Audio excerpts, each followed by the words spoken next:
өнөөдөр бүгдээрээ ухамсарт үйл сэтгэл зүйн төвөөрөө хамтдаа явж байна. Сэтгэл судлаач, сэтгэл зүйн төвийн удирдагч, эгчийн сэтгэл зүйчтэй ярилцах болно. Тэг хамтдаа орцгоё.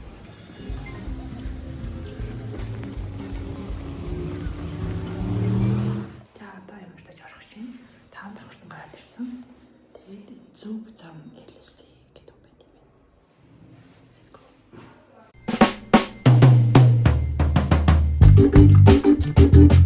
Сайн байцгаана уу? Бадмас чэнэлийг үздэг хүмүүсээ. Ухамсарт сэтгэл зүйн төв тавтай байна. Энэ болохоор манай офис бас тэгээд заримдаа ширээгээ засаж янзлаад бид нар жижигхэн бүлгийн зөвлөгөө эсвэл бас сургалт ингээд авчдаг. Ийм одоо өөрөө байна. Офисын яг офслоо суучдаг хэсэг. Офисынхоо наагур хөшгөө татаад ингээд жижигхэн ийм сургалтын танхим болгочд юм аа. За та бүхнийг бас би зөвлөгөөнийхөө өрөөтэй танилцуулъя. За манай зөвлөгөөний өрөө болохоор энд байна. За ингээд ийм жижигхэн хөрхөн ингээд төвчүүлсэн. Ер нь хөвчлэн үйлчлүүлэгч маань арай өргөн буудан дээр суудаг, энэ би суудаг. За ийм цомхон, ийм жижигхэн хөрхөн төв байна. Тэгээд та нарт бас үе талга нээлттэй шүү. Баярлалаа. За сайн байцгаана уу? Шинэ дугаарт маань тавтай морил. Тэгээд өнөөдөр бүгдээрээ ухамсарт үйл сэтгэл зүйн төв дээр ирсэн байна. Тэгээд ухамсарт үйл сэтгэл зүйн төвийн эрхлэн одоо удирдах буй сэтгэл зүйч, эгчин сэтгэл зүйчтэйгээ хамтдаа өнөөдөр танилцахаар, суралцахаар ирсэн байна. Та зочдод өөрийгөө тавьчихсан бас танилцуулаач гэж үзэж байна. За сайн байцгаана уу? Өнөөдөр ирсэн баярлалаа. Бадмуудаа. Тэгээд намайг болохоор эгчин гэдэг. Сэтгэл судлалын ухааны докторант ийм хүн байна. Товчхондоо бол. За тэгээ мэдээж айлын эхнэр хүн байна.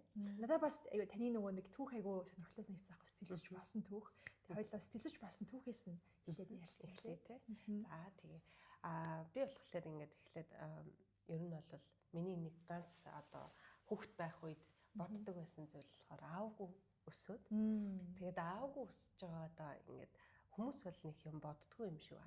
Миний хувьд болохоор ингээд аавгүй байгаа нь айгу тийм дутуу тал юм шиг дандаа санагддаг байсан. Нэг үгээр бол миний комплекс ахгүй юу. Тэгэл би аавтай байсан бол ингээд айгу ээжийг ялаал тий. Ээж загнуулахгүй өнгөрөөл. Ээжээс намайг өмөөрөөл ингээд ийм боломжууд байх байсан бах та. Тэгээ аавгүй болохоор л ингээд ээж бүх эрх мэдлийг хатгаал, ээж намайг ингээл хүссэн үедээ загнаал, би бүх шийдвэрийг ээжийн дураар ингээл гаргах хэвээр ингээд байгаад байна.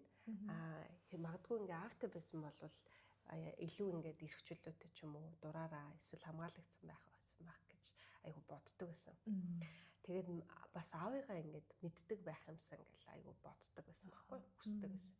Тэгээд яг нөгөө тэгж явж исэн аавтай хүүхдүүдийг хараад ер нь айгүй надаас ингээд илүү баян юм шиг, юмтай юм шиг юм мэдрэмж авдаг гэсэн байхгүй. Тэгэл 9 дугаар анги орчимд орсон юм. Тэгсэн тэр үед болохоор манайх ер нь угаасаа л хороолт амьдардаг айл гэсэн байхгүй. Тэгээд хороолт амьдарч агаад хороол дотроо нэг өөр байшинд ингээд нүүж орсон байхгүй. Тэгсэн чинь тэр байшинд болохоор манайхаас ингээд ялгаатай нь гэр бүлүүд айгүй их амьдардаг. Гэхдээ ханаа их нэмгэн. Тэгээ бүх айлын амьдрал ингээд сонсогддог байсан. Тэгэл тэр үед би ингээд манай ээж эгчийнхаа хүүтэй хамт намайг ингээд гэрт өсгдөг. Тэгээд ерөнхийдөө бол ажил хийхгүй айгүй олон жил болсон ингээд хүүхдүүд өсгөөд байж исэн үехгүй. Тэгэхээр миний нүдэнд бол миний ээж ямар эмэгтэй байсан бэ гэхээр гэртээ ингээд гэрээ цэвэрлэл хоол хийгээл орой ирэхэд хувц эндүүдэл ингээд байж идэг. Тэгэл цэвэр цэмцгэр байхыг ингээл байнга шахаж харж идэг. Тэгэл хичээлээ хий онц сур гэл ингээл шахаж хардаал. Тэгээ айгүй ууртай бас нөгөө талаар айгүй гонигтай юм битээс. Тэгээ би болохоор ингээл ээжгэл хүн болохгүймсэн гэл айгүй боддог гэсэн юм. Тэгээд явж исэн чинь айл нүүж очиод нэг байшинд очисон чинь айлуудын хэрүүл сонсогдож байна.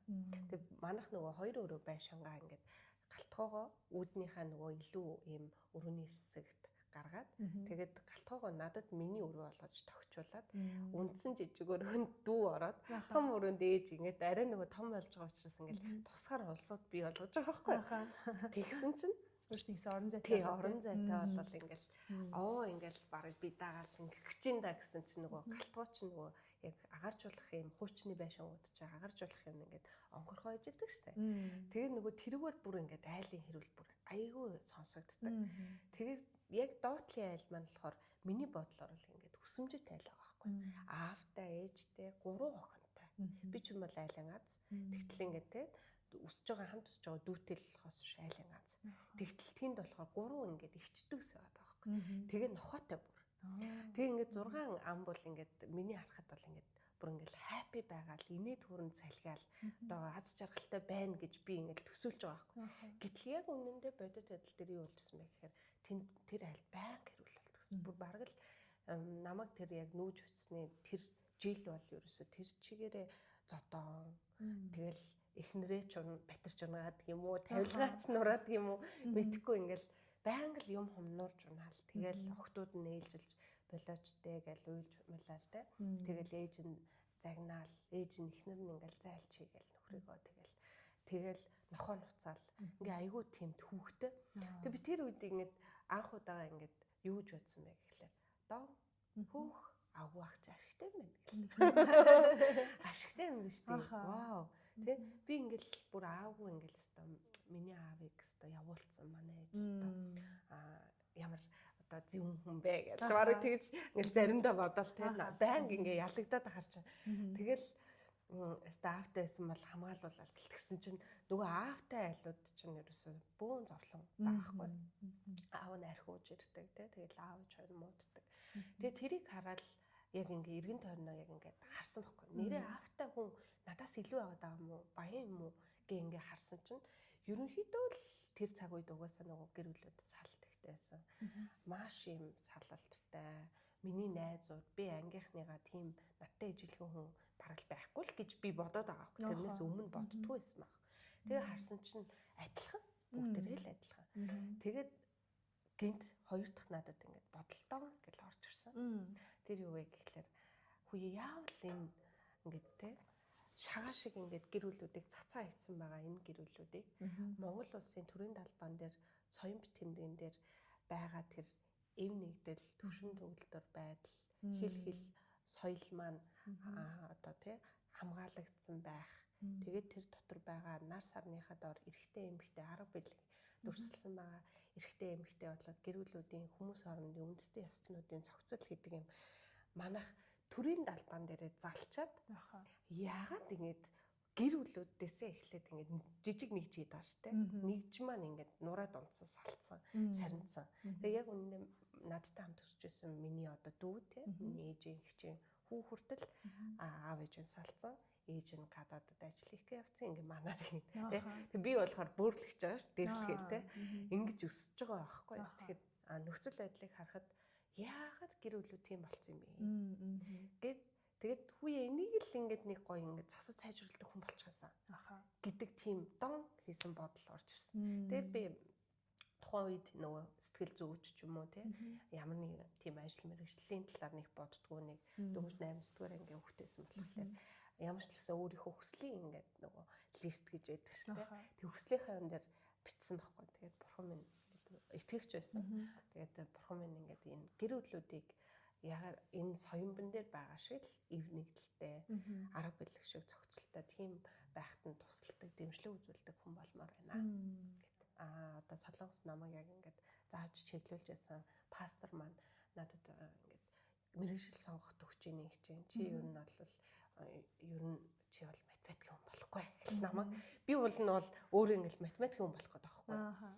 Манай ээжийн хүсэл болохоор эмч болох байсан. Тэгэл би эмч болохгүй те би бол тэгж цусмас хардаг хүн болохгүй. Цус харж ингээд хүмүүсийн тийм өвчин зовлонтой л ажилдаг хүн болохгүй. Тэгэл нөгөө ээжтэйгээ эрс эсэргүүцэлтэй. Тэгэл би өстой эмч болохгүй. Харин би бол өстой том огчон бол бодчих юм чи. Өстой эдийн засагч болох. Амар сүртэй юм яг л явж исэн чинь манай пастор надад тэр яг мэргэжил сонгодог тэр үе дээр чи бол эдийн засагч болохгүй чам зоохгүй юм. Тэгээ би юу болох юм гэсэн чи бол тэгээ уян зүйлэн чи зүгээр л нийгмийн салбарын хүн бол нэлээд явж агаад бараг 11 дугаар ангид очиод сэтгэл зүйч хэдэм мэргэжил бол яг нөгөө миний хүсэж байгаа ажлыг чи хийх юм байна гэж ойлгочихж байгаа байхгүй. Тэгээ ойлгоод айгуулаг нөгөөдхөө явж исэн хүн чинь нөгөө нэг ингээл одоо тэр өсвөр насны дээр чи янз бүрийн нөхцөл байдлууд тохиолдно те. Тэгээ явж яснаа гинтхэн орж чадаагүй. Тэгээд шууд сэтгэл зүйч болъё гэж бас анханасаа тэг шийддэггүй юм шиг байна. Очоод байгаа анги нь л баг ингээл хамгийн их хүүхд авдаг анги нь л солонгос хэлний анги. Тэгээ солонгос хэлний ангид нь тэгтээ дүүрцэн. Тэгтээ юу ч гэсэн таныг гээд ингээд яг хүүхдээ чинь бүртгэжээ. 8 сарын одоо 31-нд ингээд 30 баггүй очиж байгаа өдөр нь 31-нд нэг хүүхдээ одоо нөгөө бүртгэлээ төлбөрөө төлж баталгаажуулахгүй орхоо болчвол танаа охиныг авнаа гээл явуулчихж байгаа. Тэгэл би өөрөө сургууль дээр очив. Тэгсэн чинь нөгөө гадаад хэлний ангид ороход заавал монгол хэлний шалгалт дээш өгсөн байх хэрэгтэй байсан. Тэр яаж үү би монгол хэлээр явахгүй гэдэг үгс би монгол хэл өгөх гэсэн. Тэр бүр ингэж маш олон асуудлууд надад байсан байхгүй. Тэгсэн чинь яг 8 сарын 31-нд заалгаж байна. Өдөөс хойш орой тэгсэн. Юу ятлаа нэг оронтой гарахаа таныг хүсэж байсан болохоор солонгос хэлний орчуулагчаа ингэж оруулчлаа шүү. Тэгэл би 9 сарын 1-нд те ингэж өөрөө шийдээгүй. Тэгээд яаж байгаа гэхэлээ сайхан очиж байгаа. Тэгэл тэрнээс хойш 4 жил бол олон улсын Улаанбаатарт орчуулагчаар сурсан. Эсвэл яг байжсэн чинь манай тэнхмийн багш ингэж нөгөө төсөл эхлэж байна. Монгол хүн зориулсан солонгос хэлний ном гарах гэж байгаа юм ба. Тэгээд угаасаа хэрэгэлдэг ном байгаа. Тэрнээс арай илүү хэлбэршүүлсэн. Тэгээд арай илүү юм хэлбэр хөнгөн авч явахад хөнгөн ийм одоо гарын авдлага гарах гэж байна. Тэгээд төсөл дээр ингээд туслахаар ажиллаач гэх. Тэгэхээр нөгөө тэгээ. Тэгээ ажиллаад яг эхэлжсэн чинь манай Улаанбаатарт гэр бүлийн тэнхим байдаг. Одоо бас сэтгэл судлалын тэнхимтэй болсон байсан. Тэгсэн гэр бүлийн тэнхимд маань ингээд солонгос багш байдаг гэсэн байна. Тэгээ багш харин тэгсэн сүүлийн жил ингээд багшилж байгаа. 9 сараас эхлээд 5 сар дуустал ингээд багшлаад. Тэгээ тэр үедээ ингээд би яг орчуулагчтай ингээд хичээлээ заамаар байна. Өөрөө бол хангалттай монгол хэлтэй. Тэгсэн хэрнээсээ сүүлийн жил болохоор орчуулагчтай заамаар байна гэд. Тэгээ хайж явжсэн нөгөө нэг туслах гэд намайг авсан байсан багш чаа.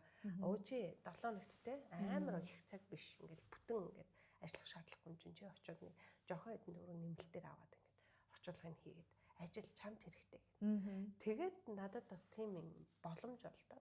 Тэгээ би чинь 2 семестрт нэг эхний семестрт нь 3 хичээл, сүүлийн семестрт нь 3 хичээл гэр бүлийн тэнхимд одоо сэтгэл зүйн хичээл орчуулангаа нөгөө хүсэл мөрөөдөл маань юу байлаа гэдгийг ингээд эргүүлэн санах тийм яг жинхэнэ одоо нэг үгээр хэлэх юм бол яг дотоод хүсэл маань бурхан надад төлөвлөсөн төлөвлөгөө юу байлаа гэдгийг олж харах тийм цаг байсан гэж боддог. Тэгээд би юу яасан? Солонгос руу мастерт apply хийсэн. Сургууль сүншил университет бол Солонгост одоо хамгийн анхны яг хувийн ихтэй сургуулийн бүртгэлтэй. Тийм Солонгост маш алдартай юм том сургууль сүүлд байрладаг. Тэгээд нөгөө талаараа болохоор бүр Бахням буюу одоо хоёр солонгос яг нэг улс байх үед сүншил дээд сургууль байж исэн. Тэгээд хамгийн анхны дээд сургууль, хувийн дээд сургууль байж агаад ихтгэл үнэмшилтэй бас Америкаас ирсэн одоо ил хэлтэй дээр тулгуурласан ийм сургууль байж агаад хоёр солонгос салах үед урагшаа хурж ирээд ингээд тогтоод ингээд бас сүлдээд байж байгаа, байр сууриа хадгалж байгаа их сайн нэр бүхий сургууль. Тэгээд сургууль маань болохоор хоёр хөтөлбөртэйсэн. Нэг нь болохоор яг сэтгэл зүйн зөвлөгөө засал дээр тулгуурласан арга техникийг эзэмшүүлэх мастерын хөтөлбөр, нөгөөх нь болохоор мэдээж судалгаа шинжилгээний хөтөлбөр. Тэнгүүд би болохоор угаасаа тийм одоо нөгөө уулын тооны хүн болох гэсэн хүн чинь нөгөө цаг хугацаа өнгөрөнгөт яаж байгаа гэхээр нөгөө тооноосоо холдсон. Тэгээд зүгээр тий би бол гоё ингээд угаасаа л нийгмийн хүн болох ч байгаа. Нөгөө гэр бүлүүдтэй ажиллах байгаа юм чинь надад зөвлөгөө засал нь илүү зүгээрээ гэх. Тэгээд тэрийг яг сонгож орсон болохоор бас л тийм диплом судалгааны ажил хийлгүүгээр ингээд 2 жил бол яг сураад ингээд төгссөн баг. Тэрний дараа мэдээж найз залуутай болсон тий найз залуутайгаа хамт бас гадаадад амьдралаа. За амьдраад ингээд яваад болсонгүй тий. Тэгээд мэдээж энэ болгон ингээд маш том сорилт байсан. Тэгээд тэр сорилтуудыг эцэстээ шийдэхтэй болохоор за үргэлжлүүлээд ингээд Солонгост сураад ч юм уу ажиллаад амьдраад ингэхэд бол надад хүнд юм байна. Тэгэхээр Монгол руугаа явъя гэд. Тэгээд 18 оны сүүлээр би Монголд ирсэн байгаа. Тэгээ Монголд ирээд эренгүүтлээ би бол зүгээр ингээл л одоо яг бизнесийн байгууллагад орж ажиллаад орчуулгах байна уу тэр менежер гэдгээс нэхлээл ингээл ажилласаар байгаад тэгээд сүүлд би 20 онд болохоор нийгэм сэтгэл судлалын дэд сургуульд орсон. Тэгээ багшаар ороод яг бүтэн 1 жил бол багшлах үйл явцыг хийлээ. За тэгээд 2 семестр багшлсан буюу 2 семестрийнхаа эхний семестрт 6 хичээл, дараагийн семестрт 7 хичээл заах болсон. Тэгээд тухайн үед нөгөө юугаач мэдэхгүй өөрөө сэтгэл ирээл нөгөө нэг бизнесийн угаасаа байгууллагт зүгээр л яг тий ажил хийсэн хүн чинь ингээд сэтгэл судлалын салбар руу орно гэдэг нь хэцүү санагдаж байгаа байхгүй. Гэхдээ тэр үед нөгөө ковид гэдэг зүйл гарч ирсэн болохоор хүн болгоны дотор янз бүрийн мессежүүд бурхан ажилласан гэж бодож байгаа. Тэгээд би яг энэ одоо л яг тий сэтгэл судлал руу орох хэрэгтэй юм байна. Одоо л эхлүүлэх хэрэгтэй юм байна, хийх хэрэгтэй юм байна гэд тэгээд нийгэм сэтгэл судлалын дэд сургууль бол манай Монголд бол чавсаагаар нэлээд муу. Тэгээд бас ингээл явж байгаа л ингээл сургууль тий. Тэгээд тэгсэн ч гэсэн ингээд ороод ажиллаа, өөрийгөө дайжлаад чадах чинь нэгээрээ энэ бол намайг сургах юм боломж гэж би харсан. Тэгээд орсон харин нөгөө яг сая хэлсэнчлэн 6-7 хичээл ингээд заах болов. Нэлээд хичээл биш тий. Би өөрөө баг монгол хэлээр сонсож байгаагүй юм хичээлүүд байгаа байхгүй. Тэгэл үнэхээр чанга байсан. Тэгээ би өдөрт бол тухайн тэр жилдээ өдөрт 5 цаг унтж байгаа нь хамгийн их унтж байгаа цаг байсан. Тэгээ үлдсэн би 6 хичээл заана 5 өдөрт заана гэдэг чинь тэгээ хичнээн ангитай бас тэр 6 хичээлийнхаа 2-3 хичээлийг нэг хичнээн ангитай заана. Ингээхийн тулд би конспект буюу нөгөө материал PPT бэлдэн тий. Тэгэхээр надад монголоор сонсоогүй хүн чинь яаж байгаа гэхээр нөгөө манай Монголд байгаа бүхэл одоо том гэсэн багш нарын одоо Мегмар багш, Эрдэнэ Чулуун багш, Санжжав багш, Дондог багш гэдэг ингээл бүгднгийнх нь л номыг өстой ингээл тавиал өстой эргүүлээл тэрнтэй холбоотой агуулга нь хаана юу байна, тэр нь юу байна гэл ингээл уншаа судлаа. Тэгээ тухайн үед бол хиймэл оюун ухаан байхгүйсэн гэж.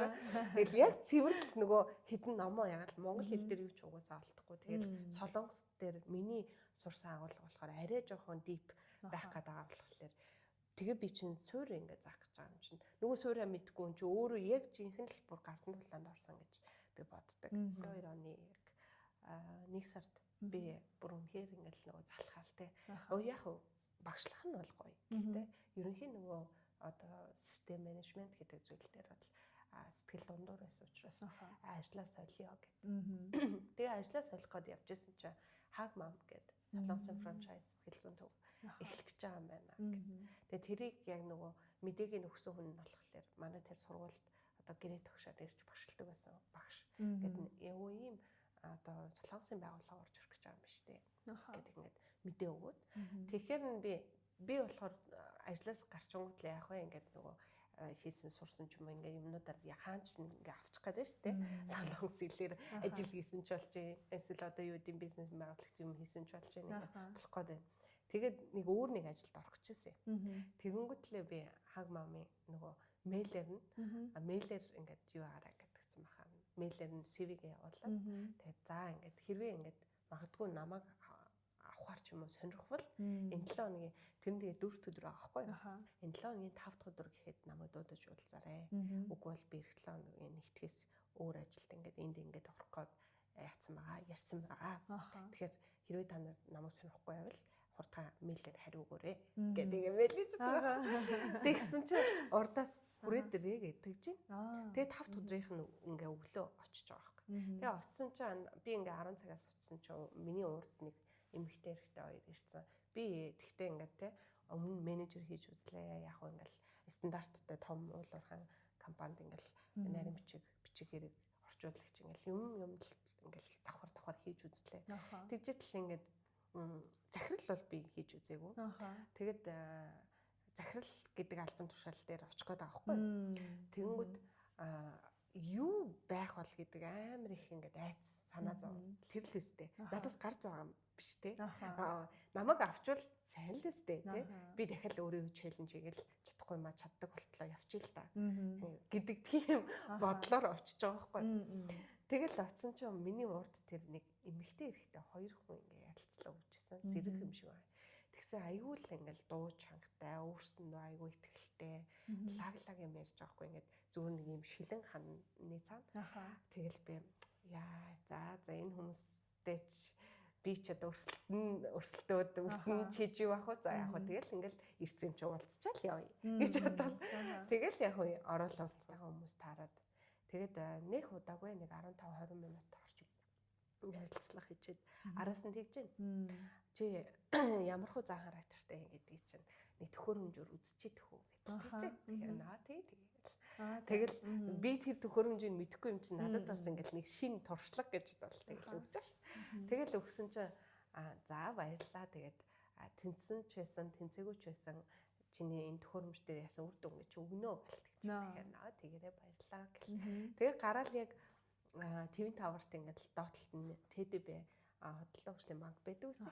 Тэгээд за нэг банк орчий доо тий. Ажлаасаа гараад ажил салхихын өмнө ингээл янз бүр юм зохицуулдаг ш. За нэг зохицуулт хийчихэд гэл ингээл ороод нэг сууж исэн чинь 3 минутын дараа над руу заалгаж чинь. Би гараад 3 минут болж байгаа юм. Заалгаж байна. Тэгээ яасан гэдгсэн чинь буцаад ороод ирж хол явцсан байна уу гэдэг чинь. Хол яваагүй ороод ичээ гэ.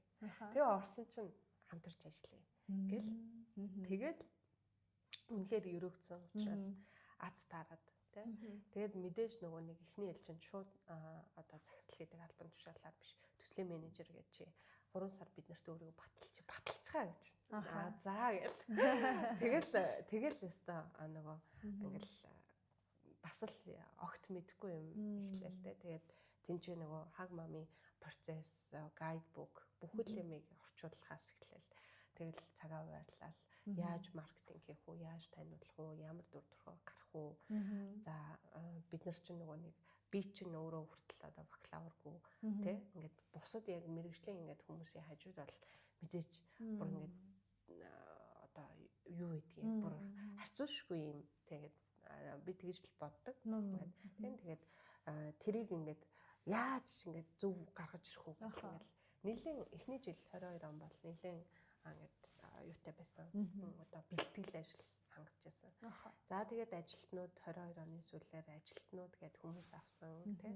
За ингээд захирал боллоо. Албан тушаалын хувьд ахлаа 23 онд бол өстой өрсөлдөөнтэй ингээд байгууллагууд жинхэнэ одоо хурж ажиллахын төлөө маш их хичээл тэгэл гаргалаа. Олон байгууллагатай уулзлаа, танилцлаа, маш олон байгууллагаар игнордууллаа тий. Маш олон газар, маш олон хүмүүсээр бас өгөөсгүүллээ. Тэгсэн ч бууж өгөхгүй нөгөө миний дотор ихтгэл байгаа шүү дээ. Яг энэ ажлыг надад өгсөн. Тэгэд энэ ажлыг өгсөн бол энийг би хамгийн сайнаар хийх хэрэгтэй. Тэгэд тэрийг хаанаас сурсан бэ гэхээр би Улаанбаатар дээр хамгийн анх намайг төсөл дээр авсан багш. Төслөө хэрэгжүүлээд бид хоёр дуусаад тий 15 онд би ингээ явах гэж байгаа байхгүй судалгаас. Тэгээ явах гэжсэн чинь надаа ихчэн чи сайн ажилласан. Тэгтээ би чамд бурхны нэг үг хэлмээр байна. Тэгж за тэгсэн чинь колоосо 3.13. Тэгээ юу ч хийсэн. Чи юу ч хийсэн бурханд хийж байгаа адил хийгээрэй. Тий багшийн хувьд би бол ингээл багштаа сургуультай төгссөн сургуультай ажиллаж байгаа юм чи айтайхан ажиллаж гал хичээсэн л тий. Гэхдээ багшийн хувьд харахад дутуу юм байгаа байхгүй юу? Тийм учраас тэр хүн надад тэр үгийг зориулж өгж байгаа юм байна да гэж бодоод лээс хойш юу ч хийсэн л яг л би бурхны өмнө ингээд очиж шалгагдах юм бол ямар баймаар байна, ямар үнэлгээ авмаар байна. Тэргээр л хинт ч ажилласан байсан, тийм л байцгаасан гэдэг ийм сэтгэлтэй ажилдаг болсон байсан. Тэгээд мэдээж үр шимээ өгч гисэн 23 оны сүүлээс бол үнэхээр ингээд одоо үр шимээ өгч гисэн. Үнэхээр одоо нөгөө олон нийтэд танигдаж гисэн. Маш олон томоохон байгууллагууд бид нартай гэрээлж гисэн. Удирдлагууд буюу одоо нөгөө оонрууд байгаа шүү дээ. Тэр хүмүүс ч гэсэн намайг хүлээн зөвшөөрч гисэн. Тэгээд юу л байна бүхэл юмыг миний хүсэл шийдвэрээр ингээд гаргадаг тий. За энэ ажилтан болохгүй байна бид хоёр үнэхээр болохгүй байна одоо болио гэл тэгэхэд окей чи хүсвэл гэл тий. Тэгэл энэ хүнийг авъя гэл тэгвэл окей чи хүсвэл гэл тий. Бүхэл юм одоо ингээд яг л миний ингээд нөгөө жолоонд татгагдаж маш их сорилттой байсан. Бакалавргүй гэл бас ингээд би өөрөө тэрийг сул дорогоо мэдж байгаа. Тэгтээ хүн угаасаа нөгөө тийм өрсөлдөх сэтгэлгээтэй байдаг учраас байнга л ингээд тий дарамттай эсвэл харцуулсан өөрөө мэдхгүй байж иж инглээ бидэрт бараг ингэж заалаа гэл ингээл тэг хэл ам дагуулна янз бүрийн асуудал зөндөл байсан. Тэгээд тэр болгонд яг айл болох цөхөрч нуурж унахгүйхэн шиг ингээл айтаахан даваад гарчгаасан. Хүнээрээ байгаад үлдчихсэн ингээл хүсэл зориул явсан. Тэгээд 24 онд бол яалчгүй миний өвчгсөн. Үнэхээр ачааллаасаа болоод ингээд ядралтанд ороод за ер нь би одоо болох хэрэгтэй байна гэл. Тийм одоо зүрх сэтгэл дотор ингээл болох хэрэгтэй. Гэхдээ би болоод юу хийх юм? Юу хийх юм те? Би ингээд өөр газар очлоо. Намайг шууд за би ажиллахад бол асуудалгүй. Гэхдээ намайг дахиад ингээл чи бакалавргүй, чи юугаа мэддэг, чи юу чаддیں۔ Ингээл дахиад би хинийний өмнө очиод өөрийгөө батлах гал өсөлтөл ингээл явна да. Би одоо яах ёстой вэ гэл бурхан залбирал даатгалсан л та. Тэгээ би бол бизнес эрхлэх юм бодлого байсан. Яг үнэхээр яагаад энд байгаад идэм бэ? Тэ надаас ихчмээр ингээл хүмүүс чи яагаад энд ингээ хорогдоод идэм бэ? Чи энд юу хийгээд ам? Чи гарахад чамд бүх юм нээлттэй штэ. Чи бүгдийг чадж штэ гэл ингэлдэгсэн юм. Үгүй би болоогүй гэх. Тэгээ заримдаа би яг тэр асуултууд ингээл анх надаас асууж эхэлж байх үед л би бодож эхэлсэн л та. Тэгсэн яг юу байсан бэ гэхээр өнгөрсөн нас маань буюу бага нас маань тэгээ миний ээж бол түрүүн хэлсэнчлэн нөгөө гэртээ суугаад уйтгартай, гунигтай, уур хуцаартай эмэгтэй байлаа шүү. Тэгээд тэр үед яагаад тийм болцсон юм бол гэсэн мэдээж нөхөр явсан тий ганцаараа хүүхд өсгөж байна. Тэгээд зогсохгүйгээр их чахынхаа хүүхдийг хүртэл өсгөж байна. Эхс нарынхаа тэгээд зогсохгүйгээр манай хүн ингээд миний мэдж байгаагаар хэд хэдэн бизнес эрхлэх гэж үзсэн байхгүй. Одоо ээж хамаагүй ярьж болж байна уу? Тэгээд манай ээж бол завын газар ажиллах гэж үзлээ, мах зарах гэж үзлээ, тий. Одоо Сибирь рүү хойд Оросын хойд зүг рүү явж загас бариад цагаан загас авчир заах гэж үзэл хэдэн тооны байсан мэдгүй том цагаан загастай л ирснээс мөнгө байхгүй. Тэгээд гонигтай дахиад найздаа өлөгтүүлсэн. Ингээл ийм дандаа нэг тийм байсан байхгүй. Тэнгүүт миний дотор юу суудсан байсан бэ гэхээр би бол одоо бизнес эрхлэх юм бол ээжтэйгээ адилхан ингээ алтна. Тэгэхээр би бол ямар ч л гэсэн өөрийнхөө ингээд юмар бол хийхгүй шүү. Өөрийнхөө дотор тийм код бичсэн нөгөө айцаасаа болоод тий би өөрийнхөө мөнгөөр өөрөө алдаж юм хийхгүй шүү. Харин зүгээр мэдээж магадгүй би бол ээжээс өөр хүн би чинь нөгөө түрүү хэлсэн шүү. Ээж хэл байхгүйгээр багцсан ба. Тэнгүүт яах нь юм хийн гэхдээ өөрөө ингээд алдаал тий яг энэ охирол амсан юм хийхгүй гэдэг тийм бодол байсан байгаа. Суугдсан тэр нөгөө айцтай холбоотой. Тэгэл тэрийг таньж мэдсэн бол яаж ч байсан алтны яаж удахгүй шарлна гэдэг шиг тухайн ажил мэргэжлэр сурж боловсрохтой ингээд төлөвшдөг шүү. Би бол одоо ингээл амьдралаараа л ингээл нэг юм зодуулаад ингээл энэ тэнд очиж ингээл би бизнесийн байгууллагатай ажиллаад ингээл менежер хийж захта өө чи нэг мөн тий орчуулагч сэтгэл зүйч мэргэжилтэй чи одоо бидрийг удирдах хин ингээл бас би ингээл сонсдгол байсан. Гэхдээ тэгэл намайг тэр альбом тушаал дээр авцсан надад итгэл үлээлгцэн хүмүүс удирдлагууд байхад тий би яахтай ингээл хийштэй гэл тэгэл урд нь гарч нэг үз ард нь гарч нэг үз нарагдаж нэг үзэн тий хэрэлдэж нэг үзэн ингээл явж исэн. Тэгээд урт үш ч гэсэн ингээл маш олон хийж үзлээ.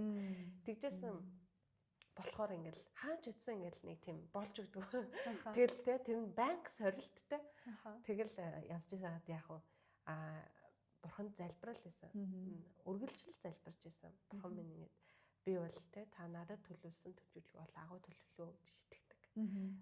Та өөрийнхөө хүүхдүүдээ хизээч ингээд одоо нулимстай ингээд тий өвтгөн шавартай байхыг хүсдэг. Та ингээд ногоон бэлчээр твтүүлж дөлгөө усны дээр өдөр хөтлөн гэж хэлсэн мэт гэл.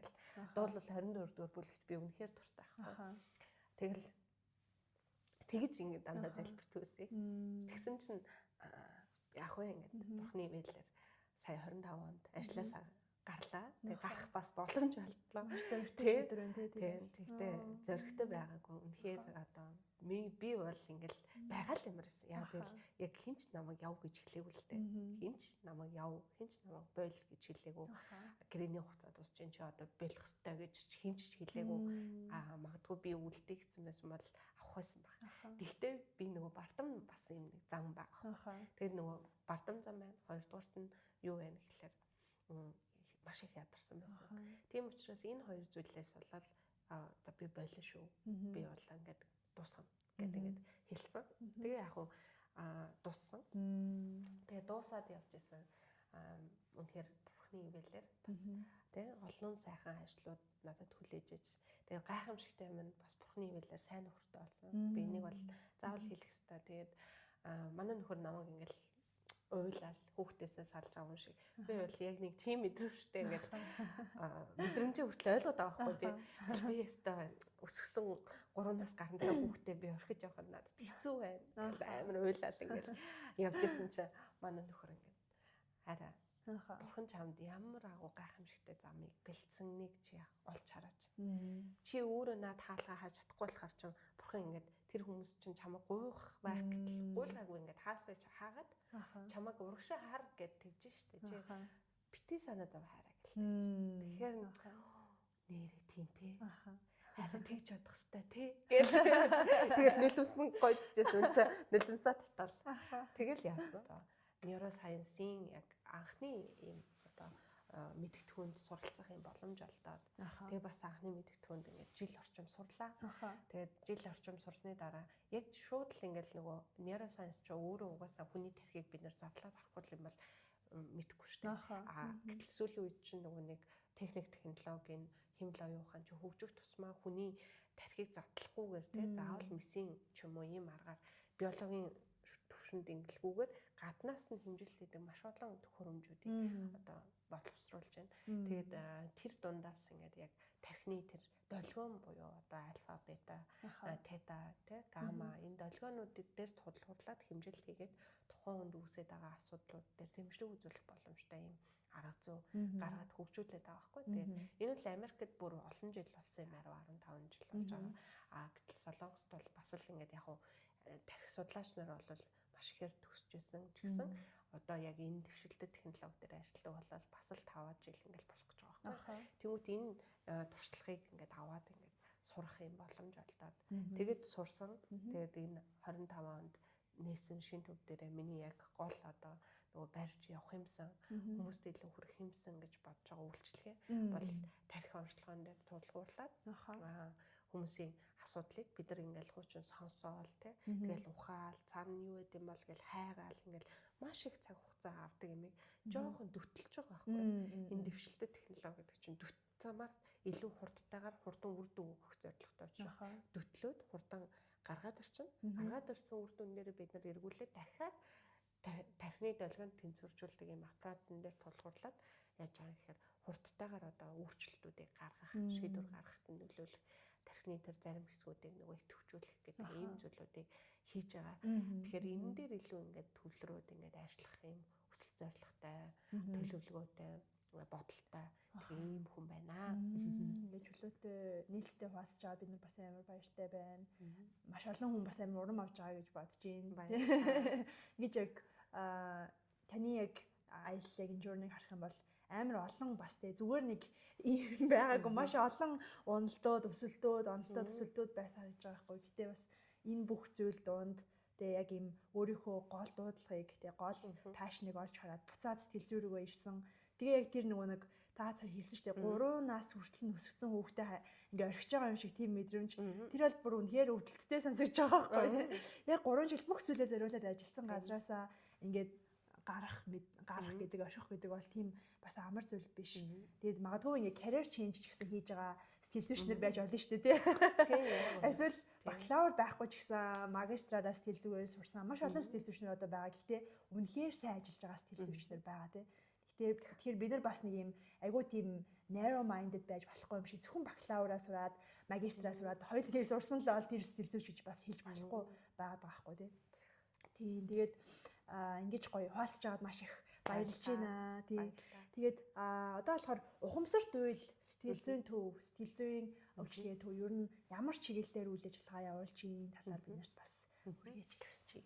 Тэгээ би нөгөө төвөө болохоор эхлүүлэхтэй ухамсарт үйл гэж нэрлсэн. Тэгээ яа тэгэхээр одоо нөгөө бид нар TA гэдэг transaction analysis гэдэг тэр одоо онол дээр би тулгуурлаад хүний ер нь бол тэр даалт ухамсарт байгаа зүйл урд тархи руу буюу ухамсарын ойлголт руу орж ирээ. Тэрийг таньж мэдээ. Тэр нь дүнэлт хийгээд нөгөө дахин системчлэх, дахин одоо тархины бүтц рүү схем бодлогож оруулаад өөрөө тэр зүйлийг хүлээн зөвшөөрөөд тэрийг яаж одоо өмнө нь юу гэж томьёолж исэн, энэ айдас гэж томьёолж исэн бол энийг би одоо энэ бол боломж магадгүй те чаленж гэж харах те болтол ингээд явж байгаа.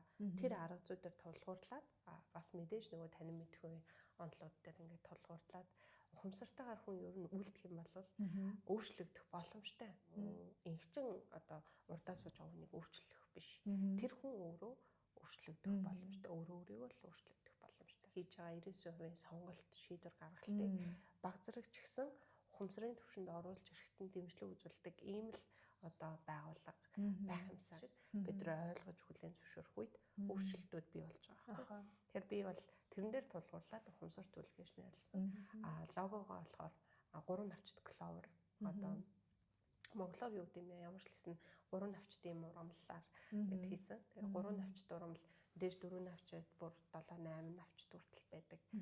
Өгсөн ч дахин амьдрал үрд мөхийн амьдрал гэдгийг илэрхийлж байгаа утга санаатай гүн агуулгын хувьд тэгээ 3 навчтыг зүгээр энгийнээр бас та нар хайгаад үзэх юм бол энэ өөрөө болохоор одоо бэлэг за тэгээд амар тайван байдал тэгээд нөгөөх нь болохоор мэдлэг гэсэн энэ 3 зүйлийг ингээд агуулж байгаа бас төвийнхөө ингээд одоо лого слоган дээр оруулж өгсөн өрөөнд дээр болохоор ухамсартайгаар үйлдвэл амьдрал өөрчлөгдөнө гэдэг ийм одоо концепттэй.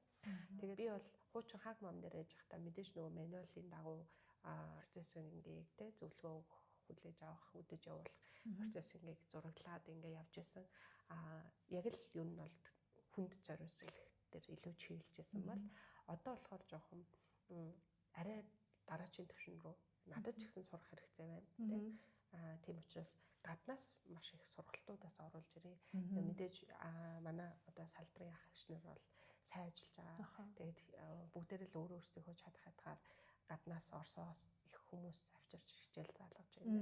Өөрсдөө сурч хөгжиж байна. Тэгэхээр жоохон энэ баруун хойд зүгээс тий эсвэл одоо арай юм гадаад англи хэлтэй гэхээс илүү тэгээд бас манай солонгос соёл бол ерөнхийдөө Монгол соёлтой юм нэлээд ижил гэж хардаг. Одоо сурч төгссөн болооч тэр үедээ тэдний сурч мэдээд буулгаад амьдралтаа нутагшуулсан зүйлийг бид нар галс ингээд авчих юм бол илүү нөгөө манай нийгмийн үзэгдэл нөхцөл байдал руу бас ингээд шингэхэд дуусахад илүү ойрох юм болов.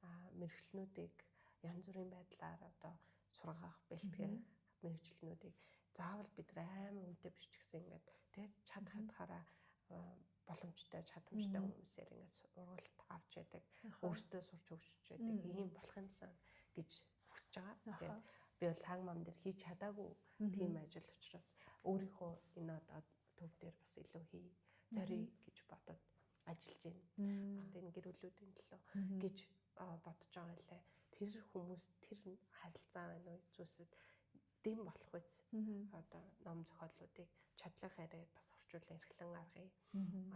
Чадвал тийм ээ тэр хүмүүсийг гоё яриа хэлэгдэг юм болъё гэсэн л тийм л одоо бодолтой байна. Тэгээд яг эхний ээлжинд энеграм гэдэг бас юм арга зүй байдаг. Хүний тайлбарлалтай зан чанарыг ярьдаг юм. Одоо онцлог мөхтэй юм тест онол байгаа. Тэгэхээр тэрэн дээр тулгуурласан энэ гайдбук ном гарын авлага ингээд орчуудаа гаргасан. Маш нэмгэн, маш хөнгөн, маш авсаархан тэгсэрнээсээ бас бидний өөрсдийнхөө маань дотоод ертөнцид ингээд байж идэг зүйлийг хөнгөн ингээд ойлгоод таньж мэдэх юмсан гэсэн хүмүүст одоо зориулсан ийм гарын авлага. Одоогоор бол зарж эхлэегүй байна. Манай менежер мэдж байгаа. Аваад үзээрэй. Энеграмын номууд бол манай Монголд хэд хэдэн ном орчуулагдсан байдаг. Гэхдээ манай одоо гарын авлагын онцлог нь болохоор авч явахад авсаархан хөнгөн ойлгомжтой хялбар дээрэс нь илүү таны ажлын байран дээрээ та ямар дүр төрхтэй ямар үнцэнтэй байд юм бэ гэдгийг илүү тэр талаас нь тусгаж бичсэн бичигдсэн тийм ном учраас илүү нөгөө ажлын талбар дээрээ карьер дээрээ ингээд бодож байгаа хүмүүст бол илүү тийм төхөм байх болов гэж харж байгаа.